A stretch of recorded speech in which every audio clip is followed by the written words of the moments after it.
네, 오늘 우리가 함께 나눌 하나님의 말씀은 다니엘서 7장 9절에서 10절, 13절에서 14절 말씀을 가지고 주의 나라를 고백하는 신앙이라는 제목으로 함께 말씀의 은혜를 나누고자 합니다. 우리가 새길 말씀은 14절 하반절에 나오는 그의 권세는 소멸되지 아니하는 영원한 권세요 그의 나라는 멸망하지 아니할 것이니라 라는 말씀을 새기면서 이번 주 왕국주일 예배를 드리도록 하겠습니다. 조금은 다소 생소하게 느끼실 수도 있을 것 같아요. 왕국주일. 교회는 이 교회력이라는 교회의 독특한 달력을 가지고 예배를 드립니다. 이 교회력에서 마지막 날은 왕국주일입니다. 우리에게는 여전히 아드벤트, 대림절도 있고 성탄절도 있고 신년도 있고 여전히 칼렌다는 남아있지만 교회의 칼렌다에서는 오늘이 마지막 날입니다. 그래서 우리 한편으로는 한국의 단오나 추석 이런 것들이 우리에겐 의미가 정확히 뭔지는 모른다 이렇게 할 수가 있겠지만 그래도 교회력은 예수 그리스도의 시간을 우리가 살아가는 그 시간 속 안으로 집어넣는 것입니다.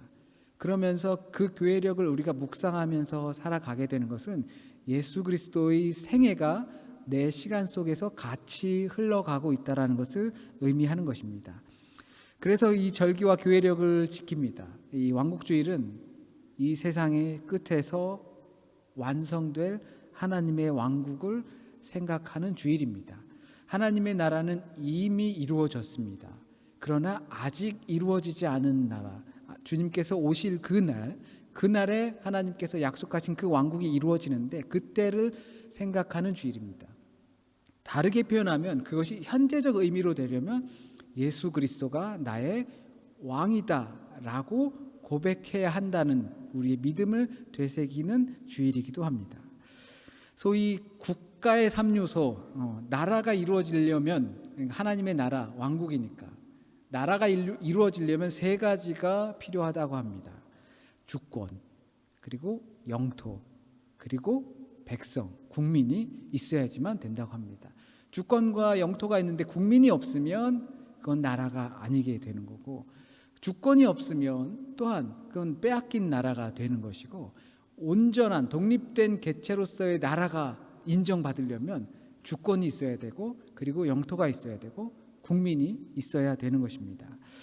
그래서 어쩌면 이 천국이라는 개념보다는 이 하나님 나라라는 개념이 우리에게 더 친숙하게 들릴지도 모릅니다.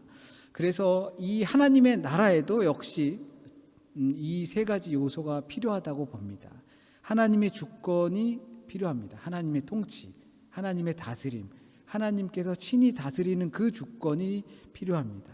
그리고 하나님의 영토, 제일 의문이 드는 부분이기도 하죠. 하나님의 영토는 과연 어디일까? 짧게만 말씀드리면 하나님이 계시는 곳이 하나님의 영토겠죠. 그 하나님이 계신 것, 또한 하나님의 다스림이 있는 곳, 심지어 하나님이 왕이시다라고 믿는 사람들이 살아가는 곳, 거기가 하나님의 나라의 현재적 의미가 될 것입니다. 그래서 이 하나님의 나라는 하나님의 주권과 통치권이 있고, 그리고 국민이, 신자들이 있고, 영토가, 그 사람들이 사는 땅이 있어야 하는 것입니다. 다니엘서는 오늘 환상 속에서 하나님의 보좌를 보게 됩니다. 그리고 옛적부터 항상 계신 분, 시적인 표현이죠. 아주 오래전부터 지금까지, 그리고 앞으로도 영원히 계실 분이라는 시적 표현입니다. 그리고 인자와 같은 이가 나타난다라고 표현을 하고 있습니다. 그 하나님만이 이 세상을 처음부터 마지막까지 통치하십니다. 그리고 하늘 보좌에 앉아 계십니다. 그리고 묘사된 것은 그 앉아서 책들이 쭉 펴져 있다라고 하는 것이죠. 마침내 도래해야 할 그 하나님의 나라에, 그때 하나님께서 왕자에 앉으셔서 그때 심판을 하시는데 그때 책들이 쭉 펴져 있다고 했습니다. 그 책들은 지난주에 보셨던 다니엘서 12장 말씀에처럼 우리의 행적을 따라서 기록된 백성들에 대한 심판책과 같은 것이죠. 그것을 가지고 심판대에 서시는 겁니다. 여기에는 예외가 없죠. 아무도 이 환난 이 대환난을 피할 수는 없는 겁니다. 그러나 다니엘서 12장에서 이렇게 이야기하죠.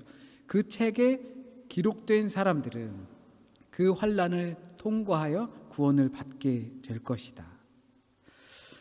그리고 보좌에 앉으신 이, 그리고 인자와 같은 이가 보좌에 앉으신 이에게 왔을 때에 그에게 권세와 영광과 나라를 주셨다라고 기록합니다. 이 인자 같은 이, 인류의 사람이라고 일컬어지는 그 사람이, 또는 뭐 독일어로는 멘션존이죠. 네, 쉽지 않은 표현이긴 하지만 그에게 모든 권세와 영광과 나라를 주셨어요. 모든 사람들이 그를 섬기게 하셨고 모든 언어들이 그를 찬양하게끔 해 주셨습니다. 우리는 그를 예수 그리스도 메시아로 짐작할 수 있죠. 오늘 왕국주일의 병행구인 요한복음 18장에선 빌라도 재판에 서신 예수 그리스도가 등장합니다. 빌라도는 궁금했어요. 소문이 아주 무성한데 네가 왕이라는데 네가 진짜 왕이냐? 아주 집요하게 물었습니다. 왜냐하면 그때 당시는 로마 통치 시대였죠. 왕이라 하면 시저, 카이저, 황제만이 왕이에요. 황제가 다 다스려요. 그런데 소문으로 듣지 않으니까 네가 왕이라고 떠들고 다닌다고 하는데 너 왕이냐? 이렇게 떠보는 거죠. 왕이냐고 자꾸 집요하게 물어보니까 그래, 내가 왕이다. 그러나 내 나라는 여기에 있지 않다라고 말씀을 하십니다. 심판하던 빌라도는 결국엔 사형, 그러나 팻말을 달죠. 유대인의 왕이라고 팻말을 답니다. 유대 지도자들이 와서 말합니다. 유대인의 왕이라고 쓰지 말고 자기가 그냥 자칭 유대인의 왕이라고 써라. 우리 왕 아니다. 나는 쓸 거를 썼다. 빌라도의 변명은 나는 쓸 거를 썼다. 너희들의 왕이다. 네가 왕이라고 한다. 그래서 그것으로 죽는 거다. 아니다. 우리의 왕은 우리 황제밖에 없습니다. 감히 우리 황제밖에 없는데 우리의 왕이 어떻게 될 수 있습니까? 오히려 적반하장이 없는 상황이었습니다. 그래서 이 황제의 모독으로 예수 그리스도를 처벌할 수는 없었습니다. 그래서 유대인의 왕으로 예수께서는 팻말을 달고 돌아가신 것입니다. 그 결정적인 이유가 내 나라는 이 땅에 없다라는 표현이었습니다. 하나님의 나라는 이 땅에 없다고 합니다.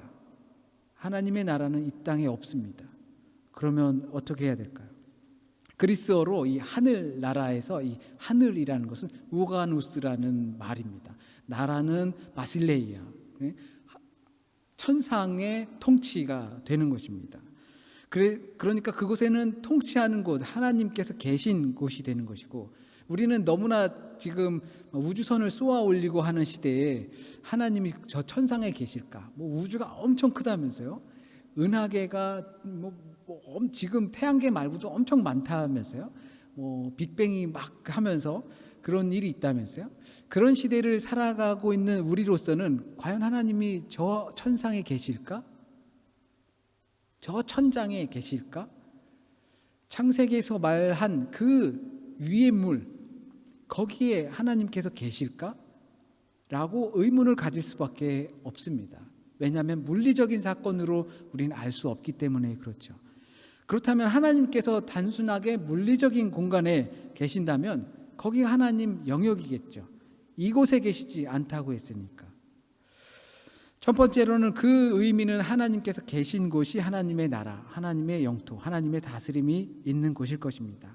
그러나 하나님께서 어디 계신지가 먼저 되는 것입니다. 하나님께서 어디 계신가? 부끄러운 이야기지만 어제 아이들로 인해서 여러 가지 일들을 하면서 뭐가 잘 안 풀리더라고요. 일이 자꾸 안 풀려요. 계속 꼬여가지고 조금 짜증이 막 나가지고요. 집에 딱 들어오면서 뭐 이렇게 일이 오늘은 되는 게 하나도 없네 라는 생각이 있었다가 그걸 입으로 탁 내뱉는 순간 아내가 무슨 일 있냐고 그러니까 되는 일이 하나도 없네 딱 내뱉는 순간 제 마음의 소리가 들리기를, 야, 너는 그거 하나 제대로 안 됐다고 해서 되는 일이 하나도 없다라는 표현이 그렇게 나오냐? 라는 제 마음의 소리가 들렸어요. 그러니까 어쩌면 어떤 존재가 내 입에서 그 말이 나오기까지를 기다렸던 것 같다라는 생각이 들었어요.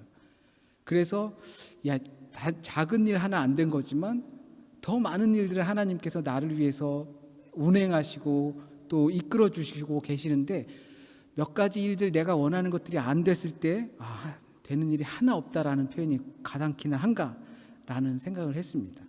그러니까 하나님께서 계시다, 어디 계시다, 함께 하신다라는 그 전제가 더 먼저 되어야지만 그것이 하나님의 영토가 되는 것입니다. 그것은 하나님의 주권을 인정하는 국민이 있는 곳입니다. 하나님께서 나를 다스리시고 통치하신다라고 하는 그런 믿음이 있는 신자가 있는 곳, 거기가 바로 하나님의 영토입니다. 그것이 진정한 왕국이 아닐까 생각합니다. 하늘과 땅으로 이렇게 딱 분리하는 그러한 세계가 아니라 하나님의 통치, 하나님의 다스림이 있는 영역, 그럴 때 우리는 보다 폭넓은 하나님의 나라를 소유하게 되는 것입니다. 이처럼 하나님의 왕국은 우리 인류와 깊은 관계를 맺고 있습니다. 사람이 아무도 없다? 그러면 하나님의 나라, 하나님 혼자 뭐 하셔요? 뭐 당구 치시나요? 뭐 구슬치기, 뭐 과학자들은 뭐 그런 표현을 하곤 합니다. 하나님께서는 인간이 너무나도 필요합니다. 하나님의 나라를 위해서 그의 국민들이 너무나 필요합니다. 그 주권을 인정하고 살아가는 사람이 너무나 필요합니다. 그래서 뗄래야 뗄 수 없는 그러한 관계입니다. 또 우리가 갖고 있는 오해들이 있습니다. 2000년 동안 하나님의 나라와 예수가 메시아다라는 이러한 사상 속에 정치적인 의미를 참 많이 가지려고 했습니다. 이 땅을 혁명해야 된다. 가난한 사람, 묶인 사람, 얽매인 사람들, 이 사람들 풀어주려면 제도가 필요하다. 그리고 그 제도를 풀어주기 위해서 좀 사회적 제도를 잘 마련해야 된다.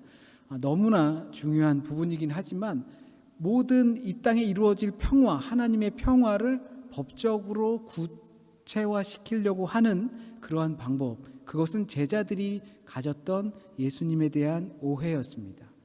예수님이 왕이 될 거야. 그러면 우리는 로마에서 자유를 얻게 될 거야. 지금 우리가 여전히 그와 같은 사고로 있다면 이 세상에 불편한 사람이 없어야 돼. 예수님의 사랑한다면 그 사랑의 법이 이루어져야 돼. 너무나 맞는 말이지만 거기에 매진되어 있다면, 거기에 기대에 있다면 또 다른 메시아가 법이 되고 제도가 되는 것입니다. 예수께서는 왕자에 오르는 대신 십자가에 오르셨습니다. 반대로 개인적인 영적 구원에만 집중하는 경우도 있습니다. 사회적 현실이나 이런 거는 나는 몰라. 나는 예수를 믿으면서 예수가 나의 왕이고 나의 구주고 내 결정의 모든 그 기준이 되시는데 다른 사람은 상관없어. 나만 중요해. 내 영적 상태가 중요해. 그렇게만 생각한다면 그 역시도 하나님의 나라를 오해하고 있는 부분입니다. 개인의 영성이, 개인이 하나님과 깊은 관계에 있는 것은 공동체, 우리가 살아가고 있는 가정, 교회, 사회, 그 안에서 믿음이 견고하게 서기 위한 도구라는 것을 분명히 알아야 합니다. 하나님께서는 그러한 사람들을 통하여서, 그러한 믿음의 사람들을 통하여서 우리가 살아가는 그 세상을 변화시키길 원합니다. 과거에는 총과 칼로 변화시키려고 했다면, 현재에는 돈으로 권력을 삼아 변화시키려고 한다면, 하나님께서는 믿는 자들 한 사람 한 사람 그 사람을 변화시켜서 권력과 관계없고 재력과 관계없이 하나님의 나라를 형성해 나갈 수 있는 구름 같은 신자들을 만들길 원하시는 겁니다. 한 사람 한 사람의 마음을 바꾸길 원하십니다. 하나님의 통치를 인정하는 사람들이 이 땅에서 거룩한 무리로 살아갈 때 이룩되는 그러한 하나님 나라를 원하십니다. 의미도 없고 또한 거기에 마음도 없고 그저 마치 기계처럼 흘러가는 그러한 하나님 나라를 원하시지 않습니다. 우리가 조심스럽게 생각해야 할 것이 바로 이 행위만 남아있는 거룩이 아닌가 합니다. 우리의 믿음은 어떻습니까? 하나님 아들 예수 그리스도께 대한 우리의 믿음은 개인에게서 시작되지만 결코 나 개인에게만 그치는 것이 아닙니다. 우리의 믿음은 영적인 것에서 시작되지만 영적인 것으로만 끝나지도 않습니다. 한 사람의 영혼이 하나님을 참되게 만나면 그 사람의 모든 것들이 변화를 받게 됩니다. 그렇게 되면 그 사람이 맺고 있는 관계도 변화를 갖게 됩니다. 배우자의 관계가 달라지고 자녀들과의 관계가 달라지고 직장에서의 관계도 달라질 수밖에 없습니다. 내가 내 주님 모시고 살아갈 때 삶의 패턴이 주님이 중심이 되어서 주님의 가치가 판단으로 되어서 살아갈 때 당연히 우리의 환경은 변화될 수밖에 없습니다. 한 사람이 진실로 하나님을 자신의 왕으로 따르면 그 사람이 사는 사회가 달라질 수밖에 없습니다. 그러면 하나님의 나라에 우리는 보다 가까워지고 현실적인 하나님의 나라를 성립하게 되는 것입니다. 우리가 왕으로 섬기는 분은 이런 분입니다. 우리가 속하는 하나님 나라는 이런 나라입니다. 하나님의 아들 예수 그리스도 참 신이요 참 인간으로 오신 그분을 주님으로 믿을 때 그분의 보혈은 우리의 죄를 씻어주고 그분의 성령은 우리를 새로 지어주십니다. 새로 지음받은 우리는 하나님 나라의 시민이 됩니다. 죽어서 그 나라에 임할 때까지 우리는 이 땅에서 그 나라의 시민으로 살아가며 그렇게 하여 이 세상을 하나님 나라로 변화시킵니다. 자칫 잘못하면 이러한 표현들이 공허하게 들릴 수도 있습니다. 제가 적으면서도 일부러 그대로 읽었습니다. 무슨 내용인지 아마 귀에 다 정확히 들어오지 않으셨다면 이 내용 자체가 공허하다라는 내용입니다. 그것은 우리가 이 부분에 있어서 매료되어 있지 않은 상태이기 때문에 그렇습니다. 주님이 내 주님이다, 예수를 나의 주로 고백한다 라고 하는 삶이 우리의 현실적인 삶에서 고민되고 있지 않고 그것을 살아내고 있지 못하기 때문에 이거와 같은 내용들이 그냥 공허하게 들리고 한 귀로 들어가서 흘러나가는 수준이 되는 것입니다. 빌립보서 3장 18절에서 19절 말씀에 바울이 이와 같이 말합니다. 내가 눈물을 흘리며 말하느니 여러 사람들이 그리스도의 십자가의 원수로 행하느니라. 그들의 마침은 멸망이요 그들의 신은 배요 영광은 그들의 부끄러움에 있고 땅의 일을 생각하는 자라. 우리 한 사람 한 사람의 만족이 어디에 있는지 확인해야 합니다. 내 만족이 배에 있는지 땅에 있는지, 땅의 것만 생각하고 있는지 또는 우리 배의 것만 생각하고 있는지, 나의 만족이 어디로부터 오는지 그걸 생각해야 합니다. 그럴 때 내 주는 그 만족을 주는 바로 그것입니다. 은행 콘토가 빵빵해졌을 때 만족해진다면 내 주는 은행 콘토가 되는 겁니다. 내가 원하는 직장에 들어갔을 때 내게 만족감이 준다 한다면 내 주는 그러한 것이 되는 겁니다. 물론 주님께서는 우리에게 그와 같은 일을 통하여 안정을 주십니다. 그러나 그 안정된 것을 만족한다면 그것을 이룩하게 하시고 그것을 통하여서 우리로 하여금 영광 받으시고 하나님의 일을 하게끔 하시는 그 주님을 보지 못하게 되는 것입니다. 그래서 그들의 신은 배요 그 영광은 부끄러움이다 라고 말씀하고 계십니다.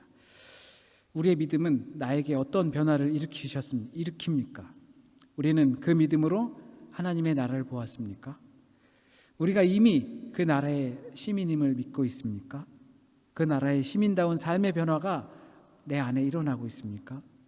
우리는 하나님 나라를 마음에 품고 이 세상을 바라보고 있습니까? 이 세상을 하나님 나라로 바꾸시려는 그 하나님의 간절한 마음을 느끼고 계십니까? 그 사랑 때문에 예수께서 남겨놓으신 고난, 예수 그리스도에 남겨놓은 그 고난을 내가 받을 수 있는 믿음이 우리에게 있습니까? 아무도 사랑받지 못하는 사람을 사랑하기 위해서 당하는 그 냄새와 소문과 고난을 나는 받고자 합니까? 우리의 믿음이 온전하지 못한다면 우리는 빌라도의 법정에 서게 되는 것입니다. 우리가 빌라도의 자리에 서야 하는데 우리가 빌라도의 법정, 재판을 받아야 한다는 것입니다. 하나님의 통치를 받아야 할 세상이, 하나님의 심판을 받아야 할 세상에 우리가 가서 그 세상의 심판을 받게 되는 것입니다. 가르침을 받아야 할 세상이 교회를 걱정하고 성도들을 가르칠 수 있게 될 겁니다. 교회도 성도도 세상의 판단 근거를 가지고 이렇다 저렇다 하기 때문입니다. 복을 받았네 못 받았네, 왜 우리가 세상의 시선으로 판단을 받아야 합니까? 어쩌다 그런 지경이 되었습니까? 이것은 단지 교회가, 성도가 도덕적이지 못하고 윤리적이지 못해서 지탄받는 그러한 문제가 아닙니다. 성도 한 사람 한 사람 마음속에 주인이 누구인지 때문이 그렇습니다. 우리는 예수 그리스도를 주인 삼아서 살아가며 세상을 가르치고 때로는 옳은 길로 인도해야 할 그리스도인입니다.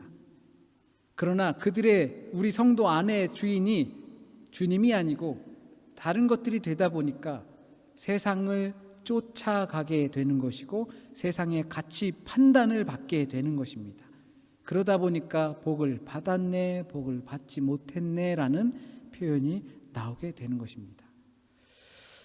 주님이 우선되지 않고 말씀이 판단의 근거가 되지 않고 기도로 깊은 교제가 서지 않기 때문에 행위로만 그치게 되는 겁니다. 하나님께서 원하시는 찬양과 영광이 없어지는 겁니다. 그러므로 우리가 부름받은 사실을 잊지 말아야 합니다. 우리는 하나님의 영광을 위해 부름받았습니다. 하나님을 찬송하기 위해 부름받았습니다. 내가 직장에 갈 때, 가정에서 일을 볼 때, 자녀들과 양육할 때, 숨쉬는 것조차도 하나님의 영광을 위한 것을 잊지 말아야 합니다. 그러나 그 하나님의 영광에 세상의 판단을 갖다 대면 안 됩니다.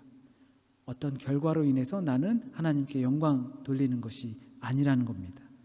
모든 순간 우리와 함께 하시는 주님과 동행해야 하고 거룩한 삶을 살아야 합니다. 그러면 우리가 서 있는 바로 이곳은 하나님의 주권, 하나님의 나라, 권세, 영광이 영원히 존재하는 겁니다. 하나님의 주권을 인정하며 자신의 인생을 거룩으로 채워가는 한 사람 한 사람이 하나님 나라의 시민으로 살아가는 바로 이곳, 거기가 바로 주님의 나라입니다.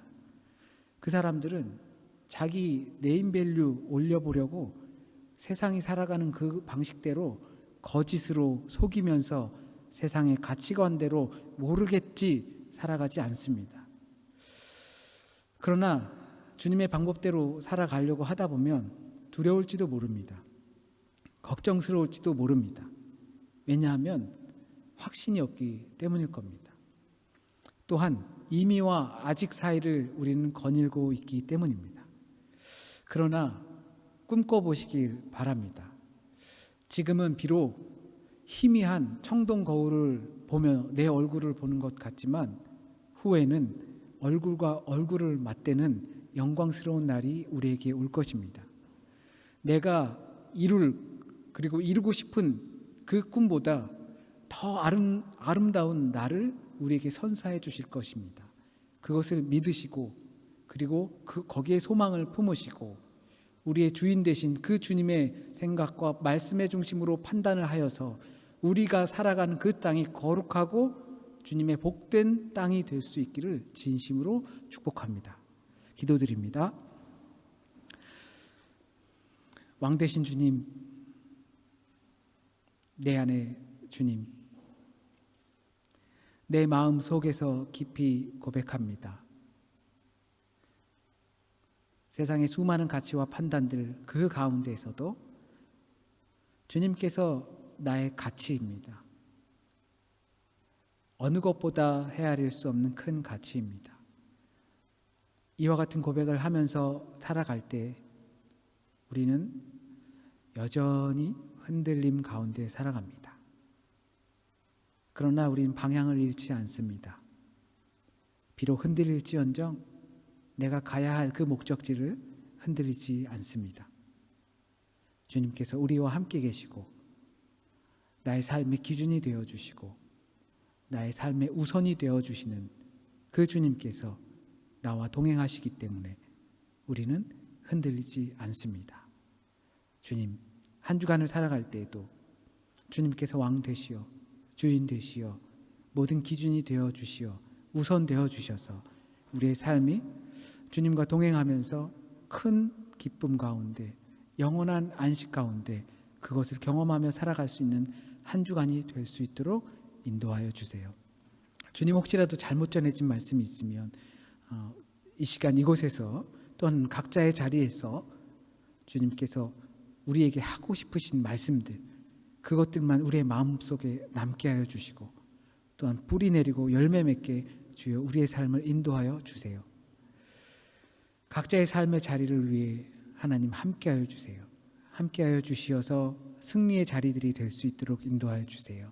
건강의 문제나 또한 비전의 문제나 삶의 문제, 모든 문제 가운데서 주님께서 통치하여 주셔서 주님의 통치를 믿는 그 자리에서 고백할 수 있고 삶을 살아낼 수 있는 용기가 생기는 자리가 되게 주님 인도하여 주세요.